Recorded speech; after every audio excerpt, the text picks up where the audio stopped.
بسم الله الرحمن الرحيم الحمد لله رب العالمين والصلاة والسلام على خاتم الأنبياء والمرسلين سيدنا ونبينا محمد وعلى آله وصحبه أجمعين اللهم افتح لنا حكمتك وانشر علينا رحمتك وزدنا علما يا كريم. Assalamu alaikum. This is our third lesson on Risal al-Jami'ah by Imam Ahmad bin Zayn al-Habashi, Imam al-Habib Ahmad bin Zayn al-Habashi. In our last session we talked about tahara, purification, and in this session, or in the next few upcoming sessions, we'll talk about salah, prayer. Before we get into the text, let's talk a bit about prayer and its timings. There are 5 obligatory prayers a day. And when we say obligatory, we mean that they're obligatory for every Muslim who has reached puberty and is sane. That's every Muslim who has reached puberty and is sane. And that's a definition of legal responsibility. A person who's Muslim, they've reached puberty and they're sane. If any of those three things are not there, then they're not legally responsible. Okay, so you'll see in books of fiqh, you'll say Muslimun balighun wa aqilun. That's a person who's Muslim, a person who is sexually mature, and a person who has their faculty of sense, they're sane. So when all of these 3 conditions are met, a person is legally responsible. Okay, so there's 5 obligatory prayers a day. They're Dhuhr, Asr, Maghrib, Isha, and Fajr. They're Dhuhr, Asr, Maghrib, Isha, and Fajr. The first one, Dhuhr, is the noon prayer. And its time, or the time for Dhuhr, starts from Zawal al-Shams. Zawal al-Shams is when the sun passes its zenith, or its high point in the sky. So when the sun reaches the midpoint in the sky, that's not the actual time of Dhuhr. Dhuhr is just slightly after that, when it passes its zenith. And that's the beginning of the time of Dhuhr. The end time for Dhuhr is when the shadow of a given object is equal to its height. So when the shadow of a given object is equal to its height. So imagine you have here my arm, and this is the height of my arm. When the shadow of it is equal to my arm, that's when the time of Dhuhr would end. Obviously, depending on where you are on the earth and what season it is, depending on one's position or the position of a given object, it would already have a shadow at when the sun is at its zenith. It wouldn't have 0 shadow. It would still have a shadow, depending on its place on the earth. So when we say the end time of Dhuhr is when the shadow equals its height, we mean like you add on to it the shadow that it would have had when the sun was at its zenith.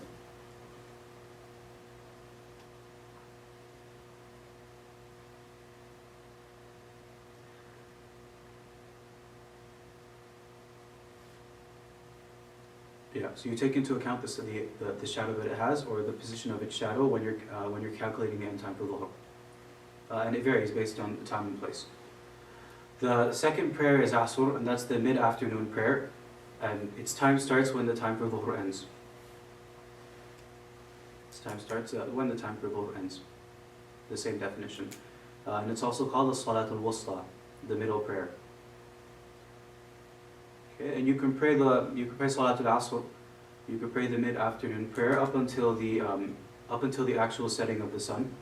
It's permissible to pray it up until the setting of the sun, but it's disliked to delay the Asr prayer until the time when the sun is yellow, just before it sets. So it's disliked to delay the Asr prayer up until the time when you can see the sun is yellow, just before it actually sets.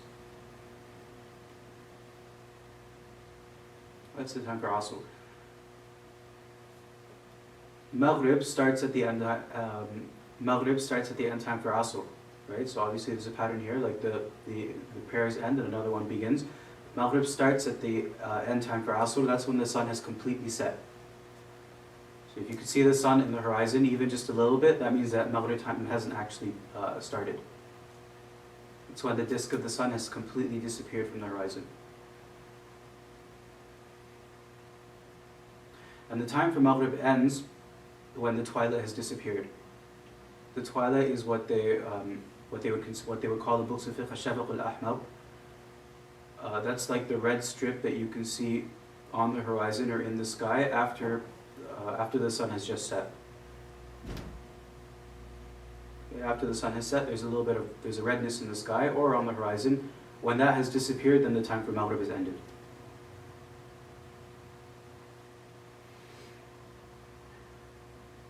Isha, the fourth prayer, begins when Maghrib ends. Begins when the twilight has disappeared. And its time extends without any dislike up until the false dawn. Okay, so you can pray Isha from the time of when the twilight disappears up until the false dawn without dislike.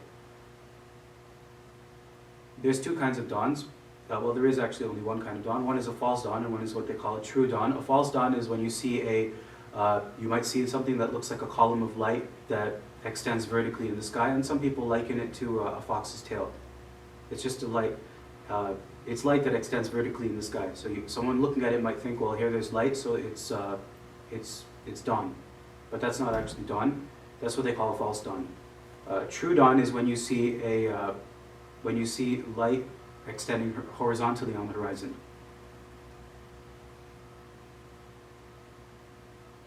Okay, so you can pray Isha without dislike up until that true dawn, and up until the time of Fajr, but with dislike. Fajr begins with the true dawn. Okay, Fajr, the final prayer, the last prayer, is when you see the light on the. Its time begins when you see the light on the horizon, horizontally, and its time extends up until the rising of the sun. Okay, when you see the sun rising, that's when the time of Fajr has ended. Okay, that's briefly the timings of the prayer, and there's a bit more detail in more advanced works of fiqh. But that suffices for now. Okay, these are the five prayers: Dhuhr, Asr, Maghrib, Isha, and Fajr. Why did we start with Dhuhr or not with Fajr? If you ask someone what are the five prayers, they'll start with Fajr. They'll say Fajr, Dhuhr, Asr, Maghrib, and Isha. You might see books start with Dhuhr because Dhuhr is actually the first prayer that Jibreel alayhi salam prayed with the Prophet sallallahu alaihi wasallam. Okay, so that's why they might recount it starting with Dhuhr and ending with Fajr, instead of starting with Fajr and ending with Isha.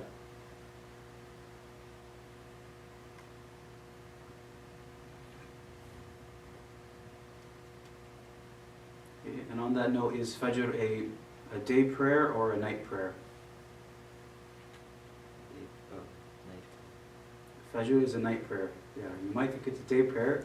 It's a night prayer. You know it's a night prayer because it's recited out loud.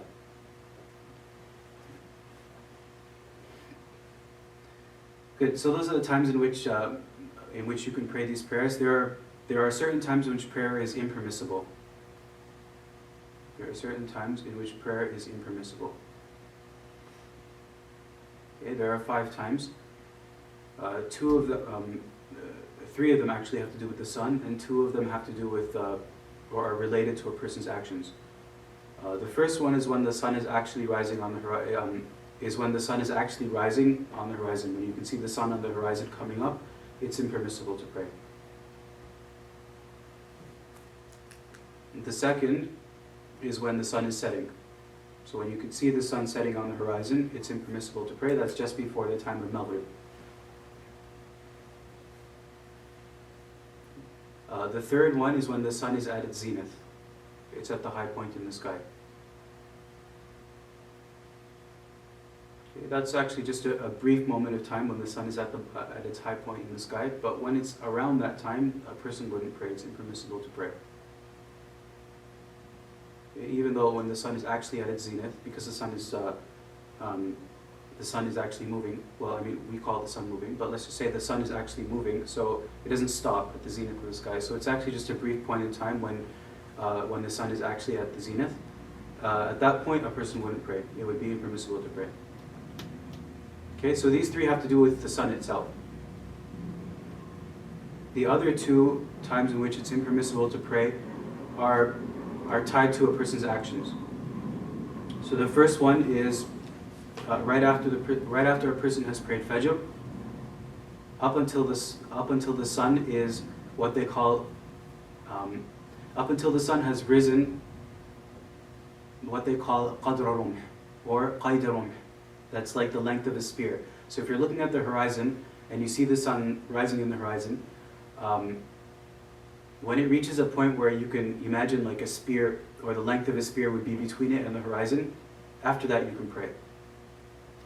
Okay, so from the time at which you pray Fajr up until that time, it would be impermissible to pray. Okay, and that time they approximated at something like between 10 to 12 minutes. Okay, not from Fajr up until the sun, but from the sun rising up until what they call qadr rumh, like the length of a spear.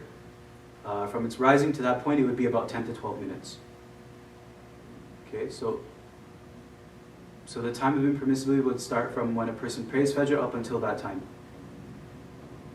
So that time of impermissibility that we're talking about, I said it's tied to a person's actions because it differs depending on when a person prayed Fajr.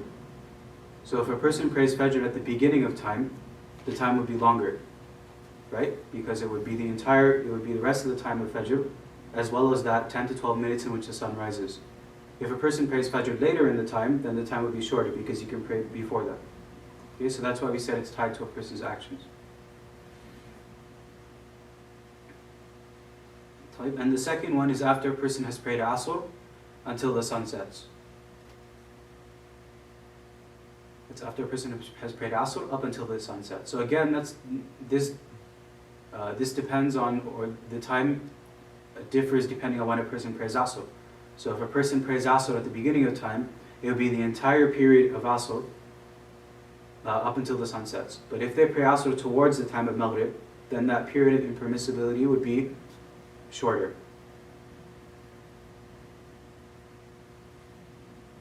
Okay, so those are the 5 times in which it's impermissible to pray. Again, that's when the sun is rising on the horizon. 2, when the sun is setting.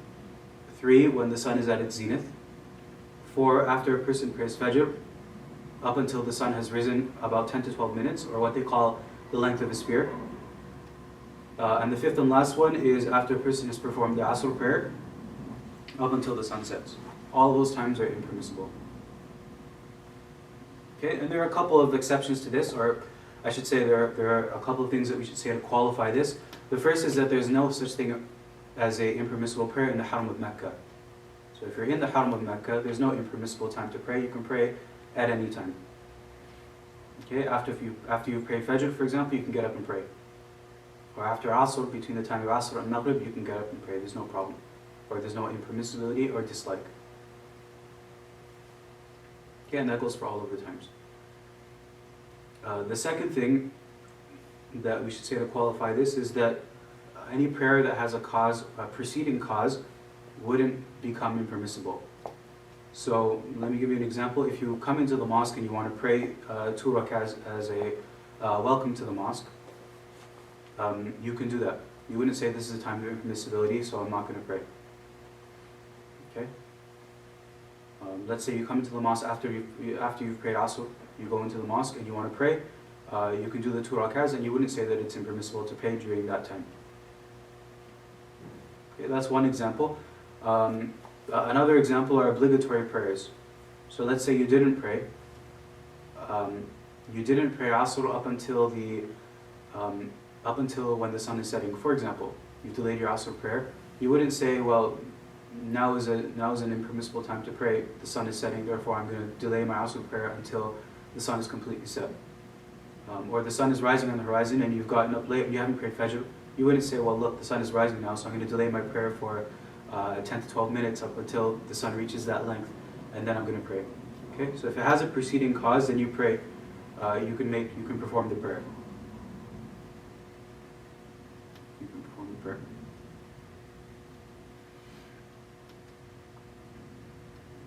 Okay, so that just serves as a bit of a as a bit of a prelude to this section on Salah. We'll start with with the shurut of salah, or the conditions of salah.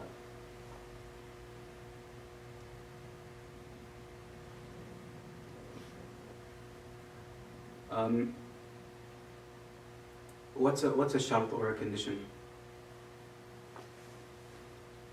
Books on usul usually have a definition that sounds a little bit difficult when you hear it for the first time. They say ما يلزم من عدمه العدم. ما يلزم من عدمه العدم ولا يلزم من وجوده وجود ولا عدم لذاته. ما يلزم من عدمه العدم ولا يلزم من وجوده وجود ولا عدم لذاته. Okay, and that sounds a bit confusing. It's a bit of a logical explanation of a shart or a condition, but people generally have a good idea already of what a condition is. I mean, if it's not there, that means that you can't do something else. But if it is there, or if it does exist, you can either do the thing or you don't have to do the thing. It doesn't necessitate that other thing happens. So just to give you an example that might be easier, because examples that help clear up something like this. Like think of a condition like a prerequisite for a course. Okay, so if you want to take an upper year course in your university, like a third year course or a fourth year course, you'd have to take, it has a prerequisite, which is a first year course, right? So imagine you want to take third year biology. The prerequisite for it is first year biology. So that's the condition. Okay? So if you don't have that condition, that means that you can't take this course. Okay, so that's what it means. ما يلزم من عدمه عدم the condition العدم. You don't have this, so you can't have that. Okay? But imagine you take the first year course. Does that mean you have to take the third year or fourth year biology? No.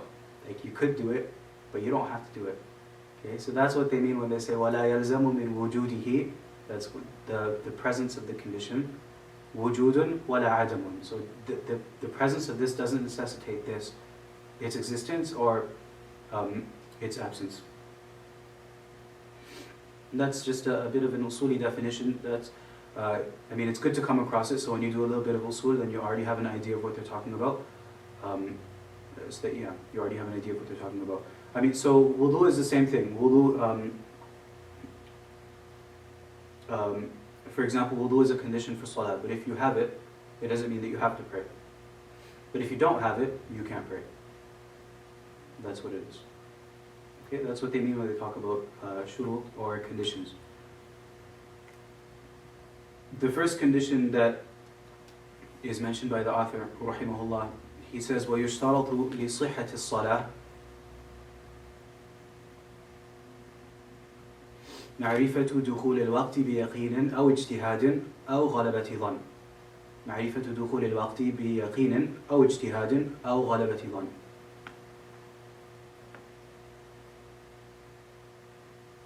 The first condition that the author, may Allah be pleased with him, mentions is knowing that the time has actually come in for a specific prayer before you pray it. Okay? You have to know that a time has started before you go and pray that a given prayer. Okay? He says that you have to know by certainty, by yaqeen, or a good probability, dhann. A good probability, which is dhann, or a high probability. Okay, there's four levels of knowledge that's usually described. The first one is yaqeen, dhann, shak, and he'll mention shak coming up, and wahm. Okay, these are four levels of knowledge, so to speak. The first one, yaqeen, is certainty, like 100% certainty. Dhann is, I've called it a high probability. It's anything like you would consider above 50%, but not certainty. Shak is what they call التردد بين الأمرين. التردد بين الأمرين, that you're not sure. It's kind of like you'd say 50-50. It could be this, it could be that. That's what they mean when they say shak. And wahm is anything below that.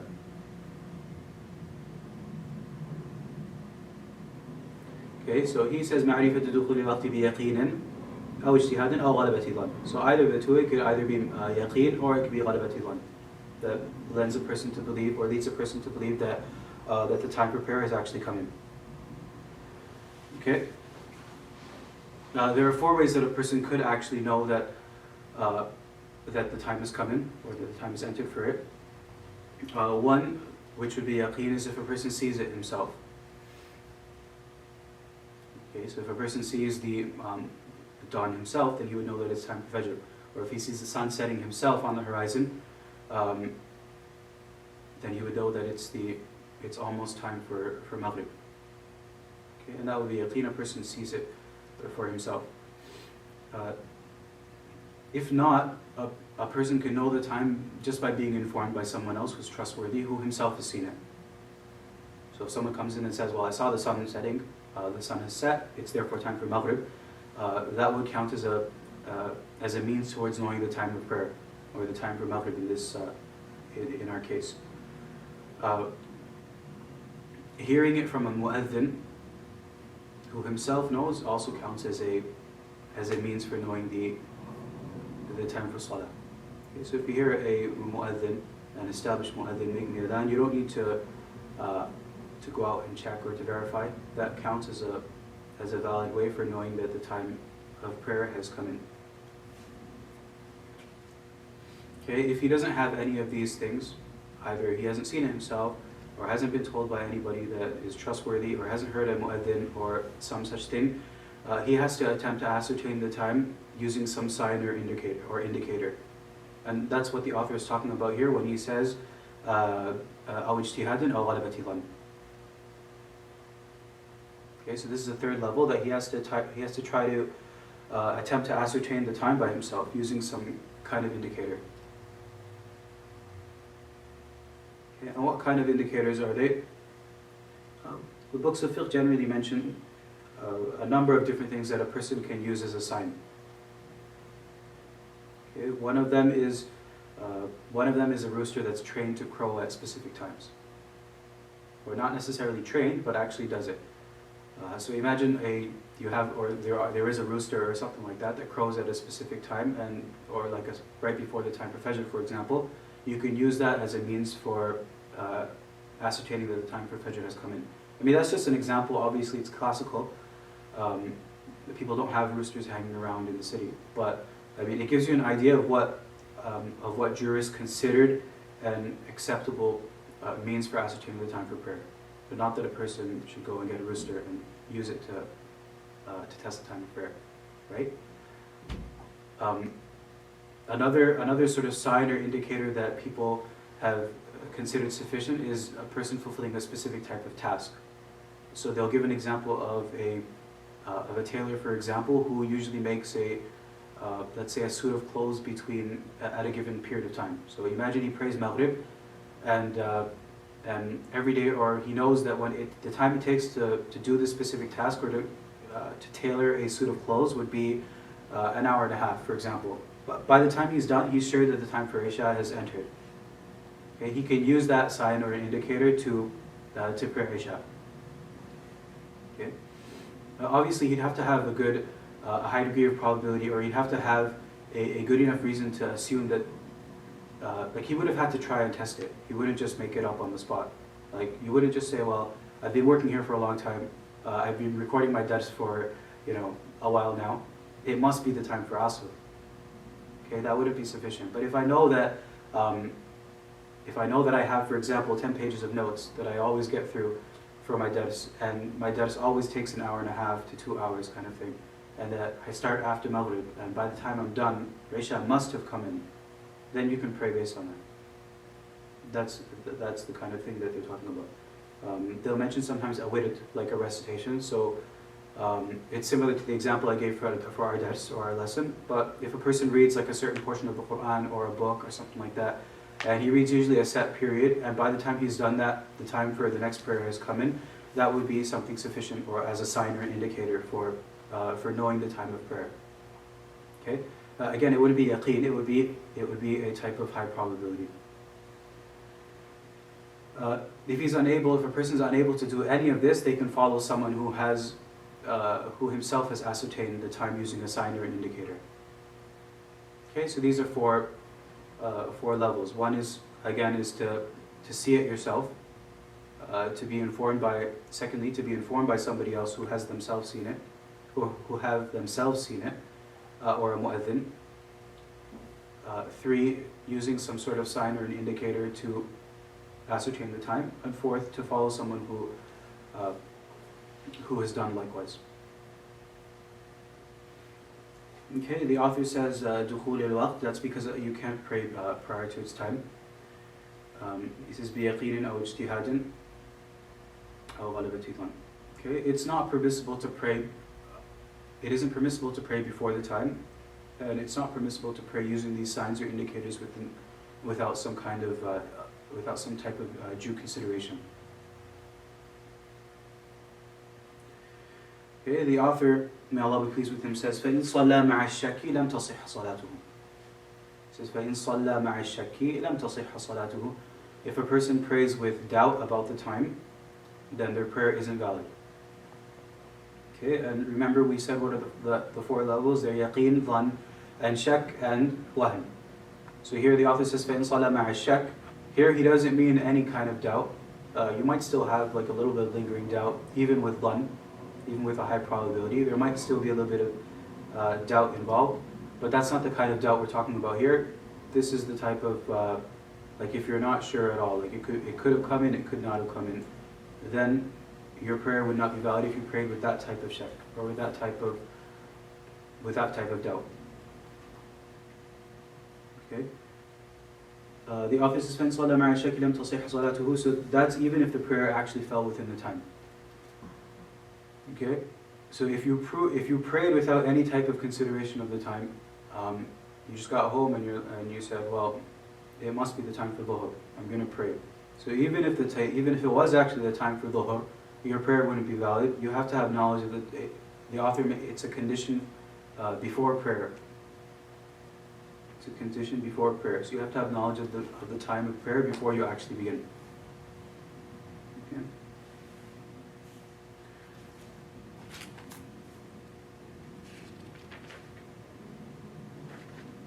Okay, if someone prays with ijtihad, imagine someone uses a specific sign or indicator, like our dars, for example. I said, well, I've gone through 10 pages now. That must have taken an hour and a half to 2 hours. Right now is the time for Isha. I'm sure about it. And I pray Isha using that sign or indicator. And then later it turns out that I actually prayed before the time.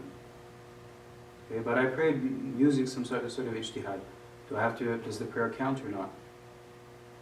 No, it doesn't. You have to redo the prayer. Okay? You have to do the prayer. Okay, and if there's still time for the prayer, when you redo the prayer, if there's still time for the prayer, that would be considered fulfilling the prayer within its time. That would be considered ada. That you actually fulfill the prayer within its time. But if the time is done and you're repeating the prayer, your prayer would count as qala. Qala is fulfilling the action after its time. Okay, and this rule is because if a person does perform some type of ijtihad to pray, and it turns out that it was incorrect, we wouldn't consider his ijtihad. And that's because of a general rule in usul al-fiqh, which is لا عبرة بالظن البين خطأه. لا عبرة بالظن البين خطأه.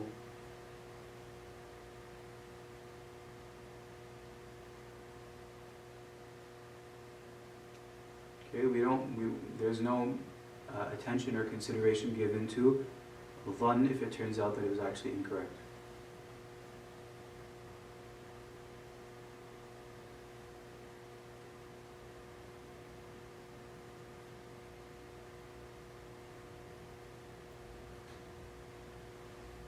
Okay, what about if a person prays thinking that it's within the time, then they find out that they actually prayed after the time? Now what would they do? Would they repeat the prayer or not? No, they wouldn't repeat it. Okay, if they prayed thinking that it's within the time and it turns out that they prayed actually after the time, they wouldn't repeat their prayer. But the prayer that they did perform would be considered qada. They prayed it outside of its time. Okay, it wouldn't be considered ada.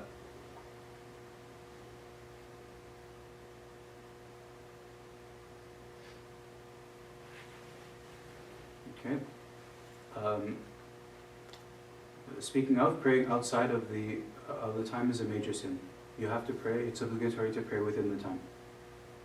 And if a person misses a prayer for a valid reason, like they were sleeping, or actually forgot, it's recommended for such a person to hasten in making it up.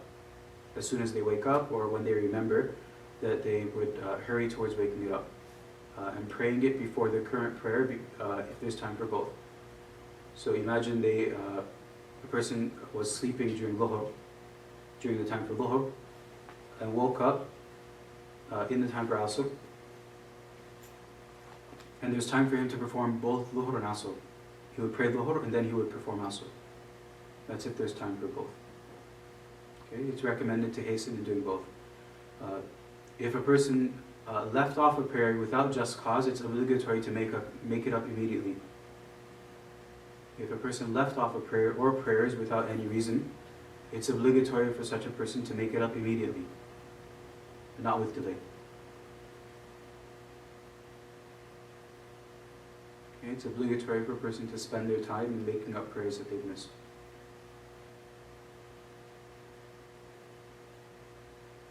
Okay, that's the first condition that the author rahimahullah mentions. The second condition he says is وَيُشْتَرَطُ مَعْرِفَةُ الْقِبْلَةِ. وَيُشْتَرَطُ مَعْرِفَةُ الْقِبْلَةِ. That a person has to know where the qibla is. Okay, a person has to face the qibla with one's chest. Okay, the qibla being the actual Kaaba itself. A person has to face it with their chest. Okay, and this is because the Quran says فَوَلِّ وَجْهَكَ شَطْرَ الْمَسْجِدِ الْحَرَامِ وَحَيْثُمَا كُنْتُمْ فَوَلُّوا وُجُوهَكُمْ شَطْرَهُ فَوَلِّ وَجْهَكَ شَطْرَ الْمَسْجِدِ الْحَرَامِ وَحَيْثُمَا كُنْتُمْ فَوَلُّوا وُجُوهَكُمْ شَطْرَهُ. Turn your faces to the sacred mosque, and wherever you are, turn your faces in its direction. Okay? So it's obligatory to face the Kaaba. If you can see the Kaaba, if there's nothing between you and it, it's obligatory for you to face the Kaaba with certainty. You have to be sure that you're actually facing the actual Kaaba.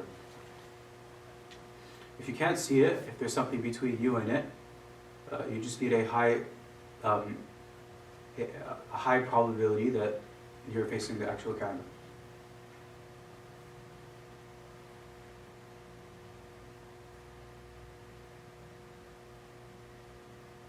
Okay, in our school it's obligatory to face the actual Kaaba, not just the general direction. Some other schools do allow for you to face the general direction of the Kaaba, but in the Shafi'i school, you have to face the actual Kaaba, not the general vicinity.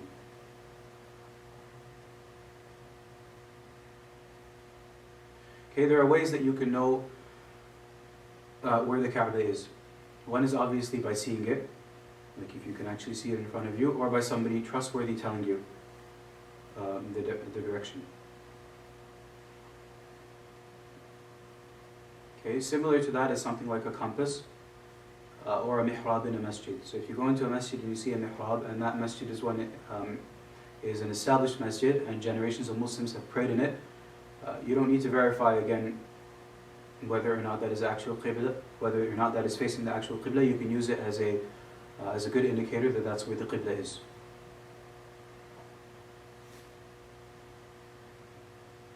Okay, if you don't have any of those things, then you can make some type of ijtihad using other signs. People have various ways of finding out directions, like using the North Star or other such indicators to find out specific directions. But you might need to be like a bit of a Boy Scout to pull that off. Okay. And lastly, then you'd follow someone who knows who knows how to ascertain the qibla using such signs. Okay, so in our scenario, then yes, you would follow the boy scale. That's what it would be. Okay, and this is similar to, you might notice this is similar to how we talked about finding out the time. It follows a similar order, and it has a similar consequence. So if you pray without knowing where the qibla is, and you haven't done any type of ijtihad, and you haven't followed someone who knows, you have to make up the prayer even if you ended up praying in the right direction. Again, because this is a condition. Okay? You have to perform some type of ijtihad. So you can't just go into a house or a place and say, well, it's time for prayer. Where's the qibla? I don't really know, but I'm going to pray in this direction. That doesn't fulfill the condition of knowing the qibla.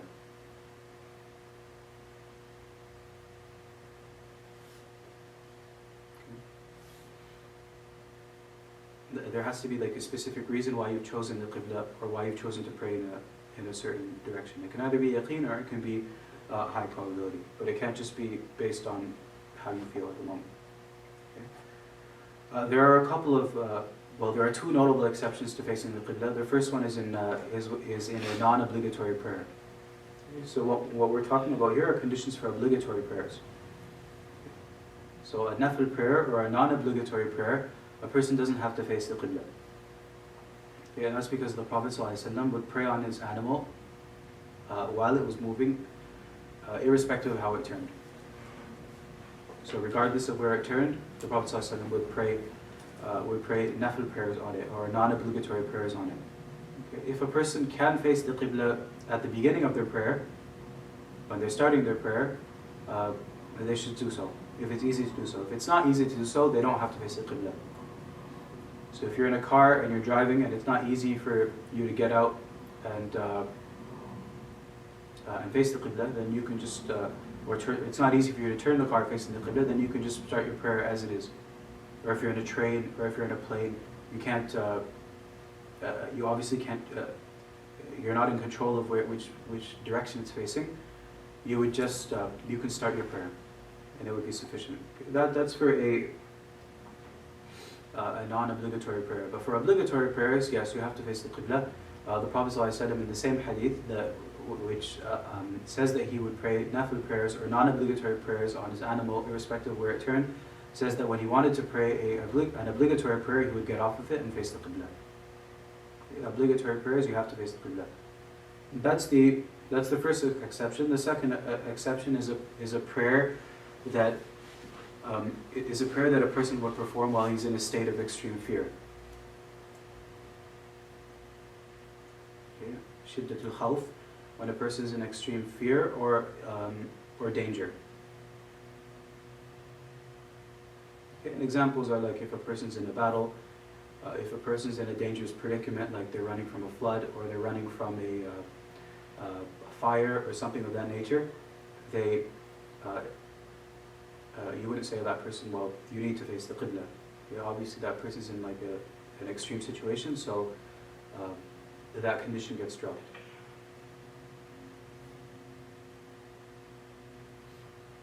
Okay, and that's also noteworthy because it shows you the extent to which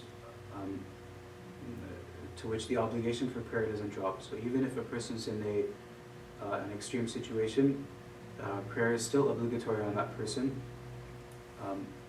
but the conditions for it are lightened, so it doesn't become absurd. But the actual obligation for prayer remains, even if a person is in that type of predicament.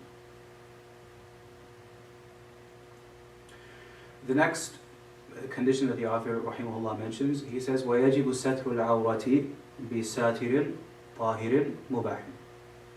وَيَجِبُ سَتْرُ الْعَوْرَةِ بِسَاتِرٍ طَاهِرٍ مُبَاحٍ. Okay. This condition is covering a person's nakedness, or a person's awrah. I'll call it awrah. He says, سَتْرُ الْعَوْرَةِ. What is the awrah? The awrah for men is between the navel and the knees. between the navel and the knee is non-inclusive. Okay, so it doesn't include the navel, it doesn't include the knees, but a person should still cover a little bit of both.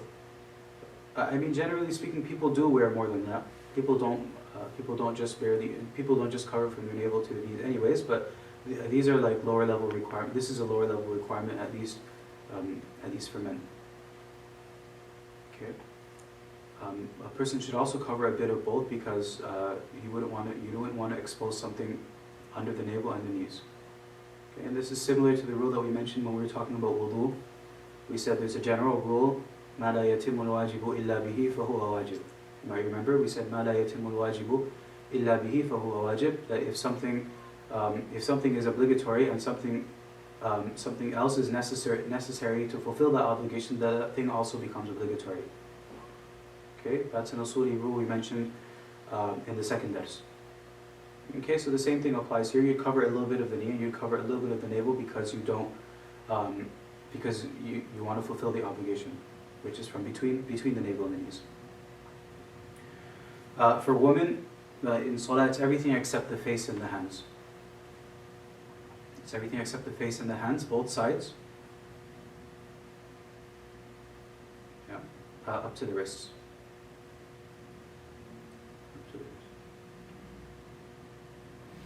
Okay, the author says, Satr al-awrati, that's the awrah that a person has to cover.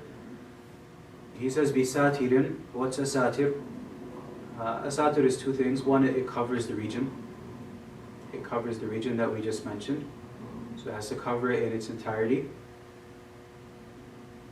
And it has to cover the area from such that you can't see it from the top or the sides. Okay, so imagine I'm wearing a big shirt, and when I make ruku or something like that, you could see from the top of it, or it's open at the top, and you could see my navel or underneath, or that kind of thing, or you could see my lower section. That wouldn't be sufficient as a satir. Okay, from the top or the sides. Or imagine it's cut at the side, or it has holes at the side, and you could see part of the awrah, then that wouldn't be considered satir. It has to cover the entire region from the top and the sides, not from the bottom. Not from the bottom. Not that a person would go underneath and look, but I mean, if you could see from the bottom, you would see the awrah. That wouldn't count as a satir. Okay, that's the first thing. The satir has to cover the region, and the second is that it has to be thick enough or the type of material has to be such that it doesn't indicate the color of the skin, or it doesn't let you see the color of the skin.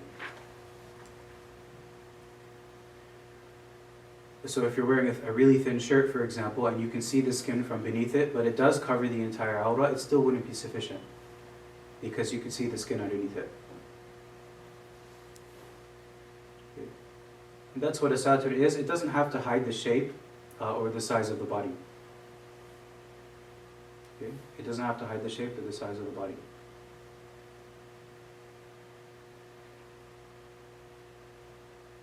It's disliked to pray in something that's tight, that exposes the size of the body, but it isn't a condition to wear something that's loose to fulfill the condition of satr al-awra, or covering the nakedness.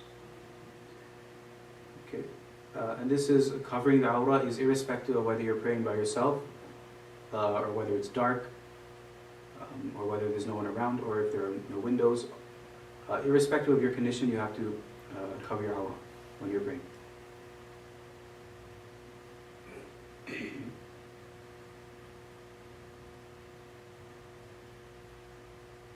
The author says tahirin, so something that is impure, or a type of clothing that is impure, or has an impurity on it, even if it covers the entire region, or fulfills all the other conditions, it wouldn't be sufficient because it's not pure. It's not a pure material.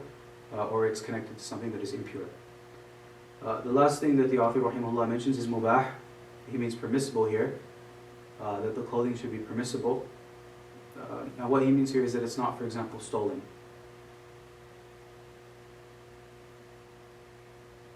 Okay, this isn't actually a condition for the validity of the salah. Okay, the author rahimahullah mentions it because some hold that if a person prays in clothing that is stolen, even if it does cover the awrah, that the prayer is without reward. The prayer is without reward, but it's not an actual condition So for the validity of the prayer. So if a person were to pray and their clothing is 100% stolen, their prayer would still be valid. Their prayer would remain valid.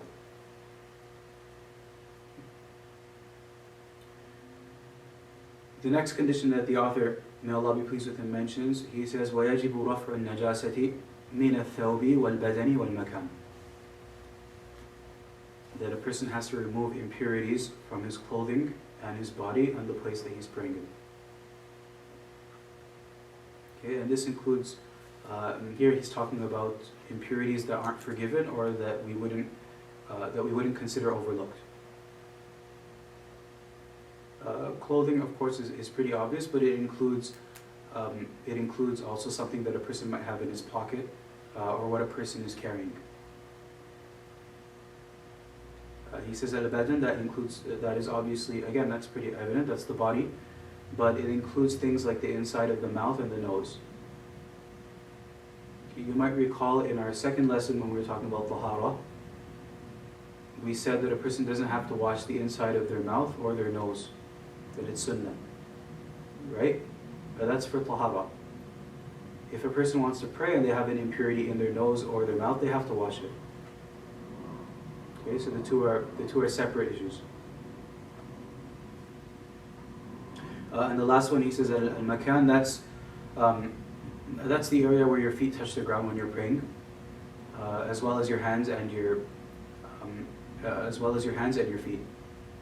Sorry, I mean like the soles of your feet where they touch the ground when you're standing, and when you're making sujood, for example, where your hands and your knees touch, where your body touches. Okay, that would be the makan. Since the author here is talking about impurities, we haven't actually covered impurities in the school. So let's do that in a brief manner. The impurities in the school, I'll list them, or most of them. Dogs are impure in the school, as well as pigs, and anything born of them or anything bred of them. Any intoxicant is impure in the school. Sorry, any intoxicant is impure in the school. And any dead thing. Any dead thing, I mean any dead animal. And this doesn't include humans, or fish, or locusts. All three are pure. Humans, fish, and locusts. So any of those three things, even if they're dead, they're pure. Okay, and any piece of those three things, if they were to break off, for example, like a person's hand, for example, or like part of the fish, or part of a locust, for example, all of those three things would also be pure, not impure. Okay. Any part of anything else would be impure.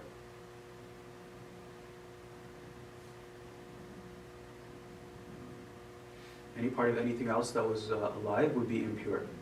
Okay, and the exception to this are things like hair, wool, feathers, and fur from animals that are permissible to eat. Okay, that's hair, feathers, fur, and wool. If they're from an animal that you can eat, then they would be pure. Okay, that's if it's taken when the animal's alive. So, for example, if you shave off or take off some of the wool from a sheep while it's alive, that's pure. Okay. Or after it's properly sacrificed. After you properly sacrifice something that's permissible to eat, one of those things would be pure as well. Okay. Otherwise, it's impure. Okay. So if it doesn't fulfill those conditions, either an animal that's permissible to eat, taken while it's alive, or it's been properly sacrificed, anything else would be impure. So if it wasn't properly sacrificed, then it would be impure. If it's an animal that you can't eat, then it would be impure. Even if it's feathers or wool or any of those things, it would be impure. Okay. Also impure in the school are things that come out from the body, like vomit, or pus, or blood, or any of the fluids that come out from that we mentioned before. We mentioned mani and madi and wadi. Mani is actually pure in the school. Madi and wadi, which we've already mentioned, Madi being the preseminal fluid, it's impure, and wadi being that fluid that we mentioned comes out after a person is urinated sometimes, or maybe when they're lifting something. That would also be impure.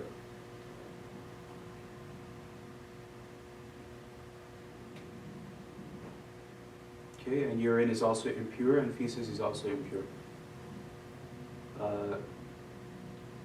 And the milk from something that you can't eat is impure. The milk of an animal that you cannot eat is impure. Okay? What about a human? Can you eat a human? No.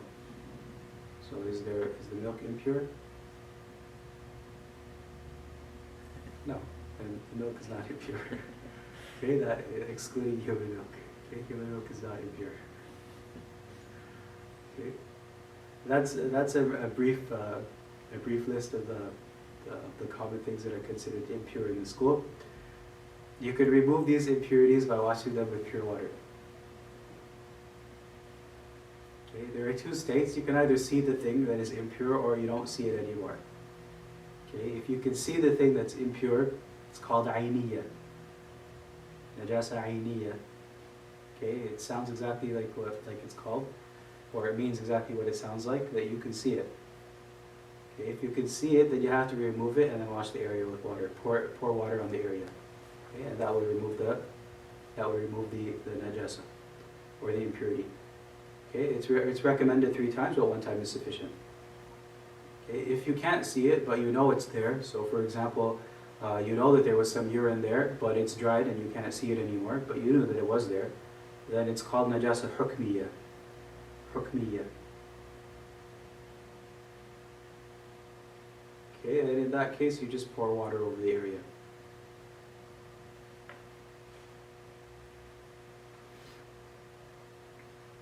Okay, if you can't remove the smell, there are three qualities that we consider. One is the smell, one is the taste, and the third one's the color. Yeah, the smell, the color, and the taste. If the smell remains from the najasa or the color, and you can't get it out, even with soap or some other type of thing, then that's okay. You'd still consider after washing it that the najasa has been removed. So imagine you have blood or whatever it is, and you can't remove the color. It's dyed the fabric, and you can't. No matter how much you wash it, it won't come out. That's okay. You'd still consider the thing to be pure or purified. Okay, that's the smell or the color. If the taste remains, then that's a strong indicator that the thing is still impure. Okay, so if the taste remains, then no, you wouldn't consider that the thing is pure. Okay, that doesn't mean that you have to taste it. It just means that if you think about it and you think that the taste is still there, then you wouldn't consider it. You wouldn't consider the thing pure. Okay, and then there's 2 more things. The impurity from a dog or a pig, it would be removed by washing it 7 times, 1 time with dirt. Okay, and it's best to wash it with dirt in the first time, but it can be in any one of them. Finally, there's an exception for the urine of a male toddler who's under 2 years and hasn't been fed anything but milk. Okay. In such a scenario, the urine of such a toddler, you could remove that najasa by just sprinkling water over the area. You just sprinkle water over most of the area, and that would be sufficient in removing the najasa.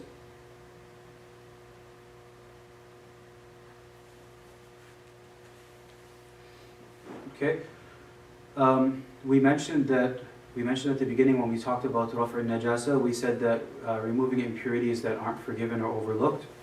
So what are some of the overlooked or forgivable impurities? With respect to, we said clothes, body, and place, right? That a person has to remove the najasa from. So with respect to clothes and body, the dirt from the floor, or the dirt from the street where you're walking on or where you're passing by on, even if you're sure that it contains some najasa or impurity, if it gets on your clothes or it gets on your body, it wouldn't render it impure. It technically would render it impure, but it's something that's overlooked. Okay, and there's no, there isn't a clear definition or way that we could say, well, this amount is overlooked and this amount isn't overlooked. It differs depending on time and place and a person's circumstances as well. Okay, so I mean, a little bit on the bottom of one's clothes would be something that you can overlook. But if the same thing is on the top of one's clothes, where it wouldn't usually get on if a person's walking down the street, that isn't something that you would overlook, right? So imagine just like when it's raining or snowing in Canada, people would get water or stuff on the bottom of their clothes, on the bottom of their jeans or on the bottom of their jacket, but just by passing by on the road. But they wouldn't get it on the top of their clothes.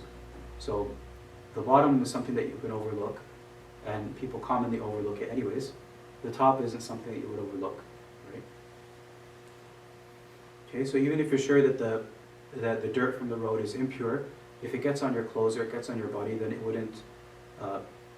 It would be something that is considered overlooked. Okay, min al-ma'fuwat, something that's overlooked.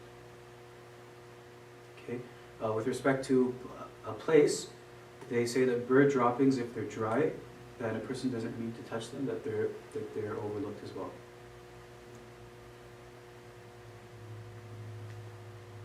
Okay, with respect to all three, that we're talking here about clothes, place, and body. Things like blood from a person, so blood from boils, or cuts, or pimples, or these types of small cuts, or a little bit of pus, or blood from insects like mosquitoes and bed bugs and that kind of thing. All of these things would be overlooked.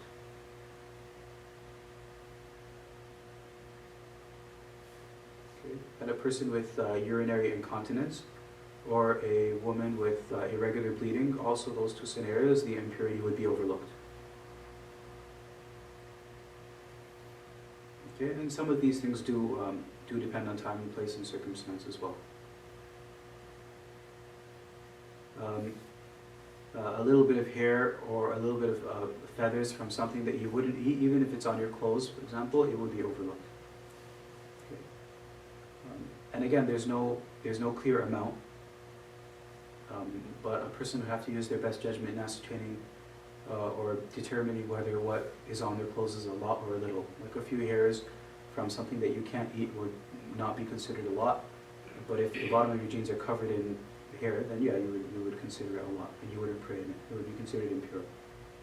Okay, but if you pray with an impurity because you forgot or by mistake, and then you realize that, hey, I had an impurity on my clothes or in the place or my body, then you would repeat the prayer. Okay, which is similar to previous rulings that we mentioned earlier in this dars.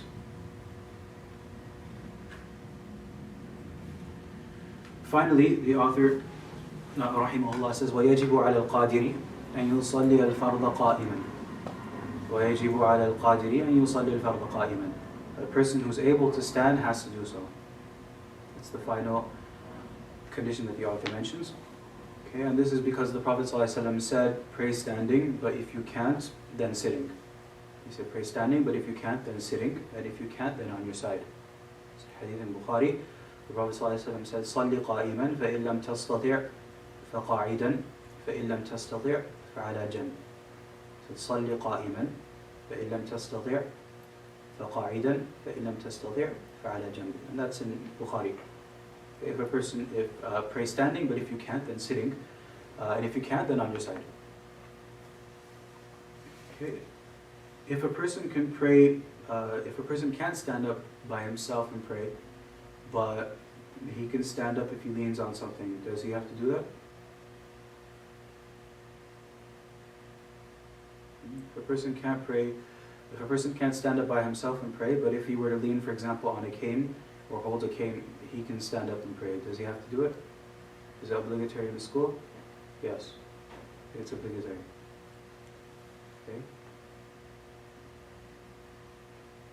Okay. As well, if a person can stand up for part of the prayer, but not the entirety of it, then they have to do so for the part that they can. So imagine when they start the prayer, they're able to stand up for a couple of minutes, but not to stand up for the whole rak'ah. They would stand up for a couple of minutes and then sit down. If they think that they're able to stand up, they have to stand up again. Okay? They wouldn't just immediately start praying sitting down. That's not permissible. Okay. If a person can stand, they can sit in whatever manner they want. Okay? They can sit like how you normally see people sitting down in prayer. They can sit cross-legged. They can sit in any type of, any form or condition.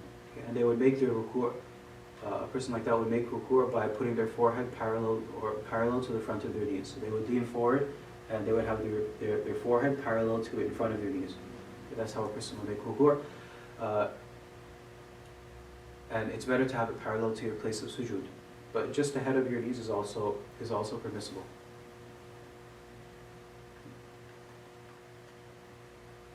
Okay, if a person can't sit, like in the hadith of the Prophet ﷺ, he said a person can pray reclining on their side. And it's better to have a person reclining on their right side. But it can be on the left side as well. And they would face the qibla with their face. With the front of their body. They would face the qibla with the front of their body.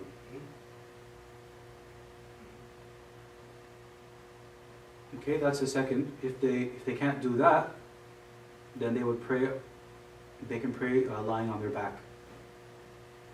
If they can't pray on their side, then they would pray lying on their back. Okay, and they would raise their face slightly, or they would raise their head slightly to face the qibla.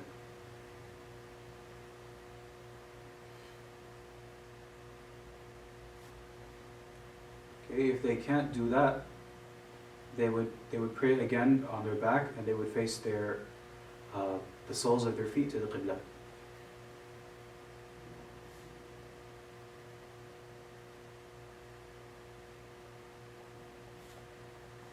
Okay, if a person is able to do ruku' or sujood, then they have to do it. Okay, even if they can't stand. If a person is able to do ruku', then they would do the ruku' for. Imagine a person can do ruku' but they can't perform sujood. They would do the ruku' for the ruku', and they would do the ruku' again for sujood.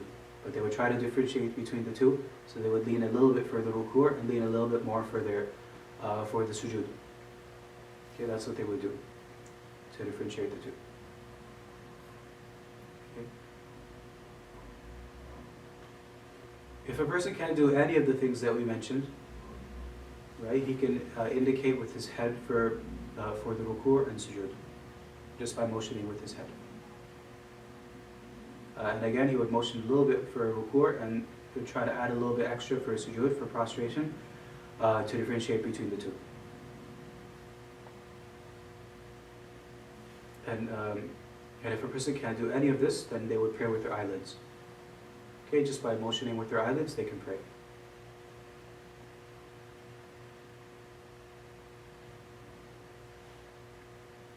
Okay, if a person can't do any of that, if a person can't move their eyelids as well, they would just run the actions of prayer in their heart. Okay, they would just run the actions of prayer, including the verbal actions, they would just run it through their heart, as if they're praying. Okay, that's what they would do. Okay, and again, this indicates that prayer doesn't drop, or the obligation of prayer doesn't drop per person, as long as the person still has their faculty of sense. Okay, so just like we mentioned with the salah, for how a person doesn't have to face the qibla if they're in a prayer, if they're in a situation of extreme danger or fear. Just like how we dropped the condition there because prayer doesn't, the obligation of prayer doesn't drop, the same thing applies here. That no matter a person's condition, the obligation of prayer doesn't drop, and they're able to perform the prayer, even if it means running the actions of prayer, or running the physical and the verbal actions of prayer through their heart. Okay? And this is useful to know for people that are, if you're in the hospital, if you're unwell, or if you know someone in the hospital, it's useful to know these rulings. There's an exception to this about standing, and that's for non-obligatory prayers. Okay, standing is recommended, but anybody can sit or recline and pray if they want to as well. Okay, even if you're able to stand. Okay, you can sit or recline. You can't lie on your back and pray. I mean, if you're able to stand, you can't lie on your back and pray. But if you're able to stand, you can sit or you can recline. And that is something useful to know because, I mean, people have it in their mind that they need to stand up to pray, but you could sit down and pray as well. And you would still get the reward for it, right? So sometimes you might be too tired to stand up or to actually go through the motions of prayer. You can sit down and pray. And that would be acceptable. Okay, the Prophet ﷺ said, whoever prays standing, it's better, but whoever prays sitting, he will have half of the reward of someone standing. Okay, and whoever prays lying down will have half the reward of sitting. He said, whoever prays standing, it's better, but whoever prays sitting, he will have half of the reward of someone standing. And whoever prays lying down will have half the reward of someone sitting. Okay. Prophet ﷺ said, "Man salla qa'iman fahuwa afdal, wa man salla qa'idan falahu nisfu ajri al-qa'im, falahu nisfu ajri al-qa'im, wa man salla na'iman falahu nisfu ajri al-qa'id, wa man salla na'iman falahu nisfu ajri al-qa'id." And that's the hadith in Bukhari. Imam Nawawi says that the hadith is to be interpreted as relating to a person that's praying non-obligatory prayers. Okay? Sitting and reclining, not obligatory prayers. Okay. This last condition that the author, may Allah be pleased with him, why did he mention it why did he put it in the conditions and not as a rukn or a pillar of prayer? It is also a pillar of prayer, but the author, may Allah be pleased with him, mentioned it as a condition because it precedes the actual beginning of the prayer. Okay, so you have to stand up before you start praying. So the first, we'll get to arkan in the next lesson, or the pillars of prayer, which starts with the niyyah, not surprisingly, and the takbiratul ihram. So a person has to be standing preceding it. A person can't have the niyyah and do the takbiratul ihram and then say, well, now it's time to stand up as a rukn. No, it's like a condition that precedes it. And continuing to stand is a rukn as well. Okay. These are the end. That's the end of the conditions that the author mentions. There are some that there are a couple that he hasn't mentioned, which he may not have mentioned just because they're obvious. One is being pure from a state of minor and major ritual impurity, which we dealt with in our last lesson. So those are also conditions for salah, that you have to be pure from either state. And second, leaving aside anything that would render your prayer invalid. And we're going to talk about invalidators of prayer in a couple of lessons. So when we get to that, you'll know what we mean. But doing anything that invalidates your prayer, obviously a condition is to not do any of those things. Some that he hasn't mentioned, but we did at the beginning of the dars, is being a Muslim and being sexually mature and being sane. Okay, being legally responsible, being Muslimun, balighun wa aqilun, all of those things are conditions for the validity of prayer. And the final thing is being free of menstruation and postnatal bleeding. Okay, well, I guess that does go into that is subsumed under the first thing that we mentioned, being free from a state of minor or major ritual impurity. Okay, and those are the main conditions to prayer. Okay, so we'll stop at that note, and we'll continue next time with the arkan, or the pillars of salah. وصلى اللهم وسلم وزد وبارك على نبينا محمد وعلى آله وصحبه أجمعين.